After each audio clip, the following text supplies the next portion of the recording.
Hello friends, আমি মাধবী চক্রবর্তী, একজন special educator ও trainer the foundation special education চ্যানেলে সবাইকে স্বাগত। আজকে আমার সঙ্গে রয়েছে, নাম বলো? অয়ন রাহা। আচ্ছা, আজকে আমাদের সঙ্গে অয়ন রয়েছে। অয়নকে নিয়ে আমরা যে টপিকটার উপরে ভিডিও করব সেটা হচ্ছে যে একটা ছোট বাচ্চার কমিউনিকেশন কিভাবে ডেভেলপ করা যায়। আগে আমাদের চ্যানেলে বাচ্চার কমিউনিকেশন ডেভেলপমেন্ট কিভাবে করতে হয় তার উপরে আমরা দুখানা ভিডিও করেছি। সেখানে আমরা বিস্তারিত আলোচনা করেছি যে কিভাবে বাচ্চার ভাষার উন্নতি করতে হয়, বাচ্চার কথা বলানোর জন্য কি কি ধরনের ফেশিয়াল এক্সারসাইজ, কি কি রুলস মানতে হবে, সেগুলো নিয়ে আমরা বিস্তারিত আলোচনা করেছি। একটা বাচ্চার ল্যাঙ্গুয়েজ মানে আসার জন্য কতগুলো প্রসেস রয়েছে। মানে ল্যাঙ্গুয়েজের আগে কিন্তু স্পিচ হবে। বাচ্চার যতক্ষণ না স্পিচ হচ্ছে ততক্ষণ কিন্তু ল্যাঙ্গুয়েজটা তার প্রপার হবে না, এবং এর জন্য কিন্তু বাচ্চার ভোকাবুলারি, যে স্টক অফ ওয়ার্ড, সেইগুলোও কিন্তু অনেক দরকার। কারণ বাচ্চা যদি একটা কনসেপ্ট না থাকে কোনো জিনিসে, তাহলে সেটা, কারণ যদি আমি একটা বাচ্চাকে বলি আমাকে ওই বটলটা দাও, কিন্তু বলে তার চোখের সামনে বটল রয়েছে, কিন্তু সেই বটল জিনিসটা কি সেটা যদি তার জ্ঞান না থাকে, সেই বটলটা যদি সে না চেনে, না জানে, সে বুঝতে যদি না পারে, তাহলে কিন্তু সে ওটা কাজটাও করতে পারবে না এবং পরবর্তী ক্ষেত্রে সেটা বলতেও পারবে না। সেজন্য তার জন্য আগে কিন্তু বাচ্চার জিনিসটা আগে জানতে হবে, মানে তার স্টক অফ ওয়ার্ড কিন্তু আগে তার দরকার। ভাষার বিকাশটা কিন্তু দুটো ব্যাপার, একটা হচ্ছে রিসেপটিভ ল্যাঙ্গুয়েজ আর একটা হচ্ছে এক্সপ্রেসিভ।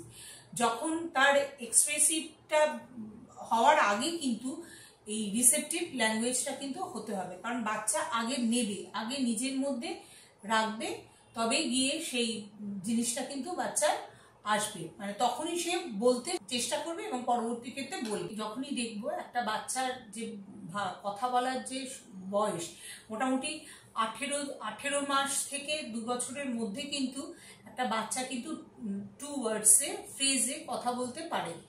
ছোট ছোট ওয়ার্ডগুলো খুব ইজি, যুক্তাক্ষর না, এরকম ইজি ওয়ার্ড দিয়ে কিন্তু কথা বলতে পারে।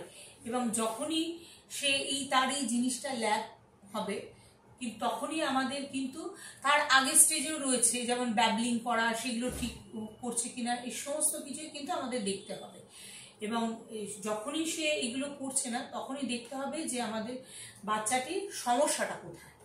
সেটা কি তার ফেশিয়াল কোনো সমস্যা রয়েছে, নাকি তার অডিটরি কোনো সমস্যা রয়েছে? কারণ আমরা যতক্ষণ না কানে শুনবো ততক্ষণ কিন্তু আমরা বলতে পারবো না। সেই ক্ষেত্রে বাচ্চা কি মানে কানে শুনতে পাচ্ছে না, ওয়ার্ড বলে বলতে পারছে না, নাকি একটা বাচ্চার স্পেশাল চাইল্ড, মানে মূলত অটিজম যাদের থাকে, তাদের কিন্তু কথা বলতে কিন্তু অনেকটাই দেরি হয়, কারণ তাদের মেইন 3টে ক্যাটাগরিতে তাদের সমস্যাটা হয়। সবচেয়ে সমস্যা যেটাতে হয় সেটা হচ্ছে কমিউনিকেশন তাদের। তাহলে কি বাচ্চাটির অটিজম রয়েছে, নাকি বাচ্চাটির অন্যান্য কোনো শারীরিক সমস্যা হচ্ছে, এইগুলো আমাদের দেখতে হবে। যদি এইগুলো দেখা যায় যে কোনো সমস্যা নেই, সব ঠিক আছে, তখন কিন্তু আমাদের বাচ্চাকে বিভিন্নভাবে চেষ্টা করতে হবে। সেটা কি ধরনের এক্সারসাইজ দেওয়া, সেগুলো আমাদের ওই চ্যানেলে ভিডিও রয়েছে, সেখানে আমরা বিভিন্ন রকম এক্সারসাইজ দেখিয়েছি, সেগুলো একটু আপনারা দেখে নেবেন, দেখে সেই মতো বাচ্চাকে বাড়িতে করাবেন।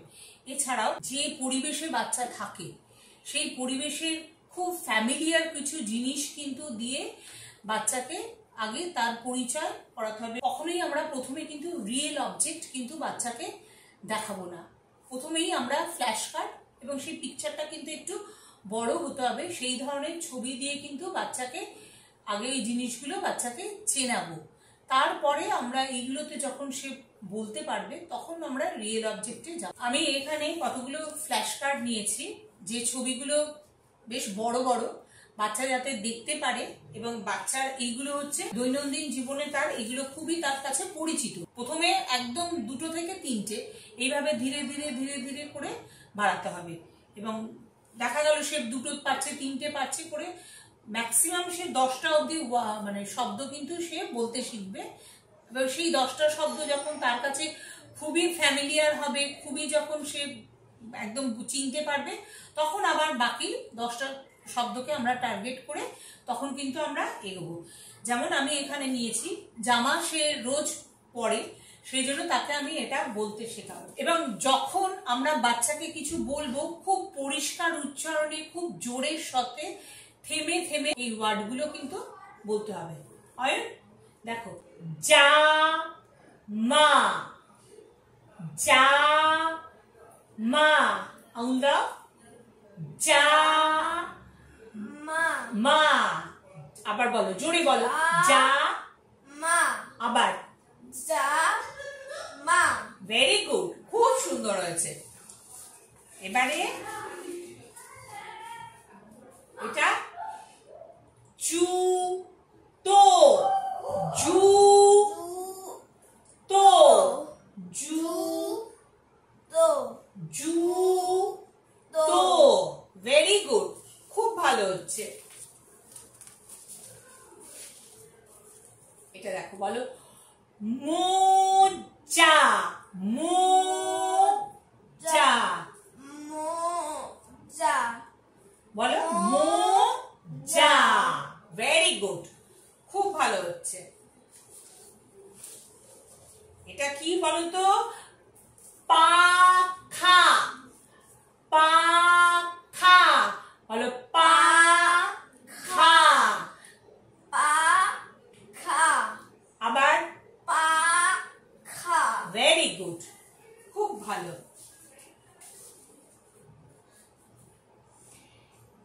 চামচ, চামচ, চামচ, চামচ। TV, TV, TV, TV. আবার বলো, টিভি। এটা কি? থালা, থালা, থালা, থালা। এইভাবে এই ধরনের বড় বড় ছবি দেখিয়ে আঙুল দিয়ে পয়েন্ট আউট করে কিন্তু তাকে এইভাবে বলানো হবে, মানে যে বাচ্চা বলতে পারছে। আমি যে এতক্ষণ যে ওয়ার্ডগুলো বললাম সেগুলো কিন্তু কোনোটাই যুক্তাক্ষর ছিল না, কিন্তু এবারে যখন সে দেখলাম এইগুলো পারছে, এবং তখন আমি একটুখানি ধীরে ধীরে 2 অক্ষরের ওয়ার্ড কিন্তু একটুখানি যুক্তাক্ষর যুক্ত শব্দ তার সাথে বলার চেষ্টা করব। আর এখানে আঙুল দাও, এটা বলো pant, pant, pant, pant, pant, pant, pant. আচ্ছা, ওর একটু সমস্যা হচ্ছে, ও প্যান অব্দি আসছে, টয়ের উচ্চারণটা কিন্তু ওর করতে একটু অসুবিধা হচ্ছে। নেক্সট আমরা দেখবো এইটা। এটা কি? এটা দিয়ে তুমি তো রোজ সকালে ব্রাশ করো, তো এই যে তোমার ব্রাশের ছবি, এটা দিয়ে ব্রাশ করো। এটা কি? পেস্ট, পেস্ট, পেস্ট না, বলো পেস্ট, পেস্ট না, পেস্ট, পেস্ট। ওর আবার সেই টয়ের উচ্চারণটা একটু অসুবিধা হচ্ছে, ও পেস বলছে। আমরা ধীরে ধীরে ধীরে ধীরে এইভাবে যদি ওদের কাছে উচ্চারণগুলো করি, ওরা কিন্তু মানে জোর দিয়ে প্রতিটা মানে সব অক্ষরের ওপরে, তাহলে কিন্তু ও একটা সময় কিন্তু বলতে পারবে। কারণ এটা একদিনের প্রসেস না, দীর্ঘদিন ধরে এটা কিন্তু বলতে হবে। আচ্ছা, এটা দেখো তো, glass, glass, glass, glass, glass. ওর আবারও অসুবিধা হচ্ছে, ল বলতে গিয়ে মাঝে মাঝে র বেরিয়ে যাচ্ছে, কিন্তু বেশিরভাগ ক্ষেত্রে গাছ, গ্রাস এটা এসে যাচ্ছে। আমরা এইভাবে বাচ্চাদের ক্ষেত্রে কিন্তু এই ধরনের ছবি, ফ্ল্যাশ কার্ড বাচ্চাদেরকে দেখিয়ে কিন্তু বাচ্চার শব্দ কিন্তু ডেভেলপ করতে হবে। আজকের ভিডিওটা আমরা এই পর্যন্তই রাখছি। পরবর্তীতে এই কমিউনিকেশনের উপরে আমরা আরো ভিডিও করব। আপনাদের যদি এই ভিডিওটা ভালো লেগে থাকে তাহলে অবশ্যই লাইক করবেন, শেয়ার করবেন এবং কমেন্ট করবেন। আমাদের চ্যানেলটিকে সাবস্ক্রাইব করে আমাদের পাশে থাকবেন এবং পাশে থাকা যে বেল আইকনটি রয়েছে সেটাতেও প্রেস করবেন, তাহলে আমাদের সমস্ত ভিডিও নোটিফিকেশন আপনাদের কাছে সবার আগে পৌঁছে যাবে।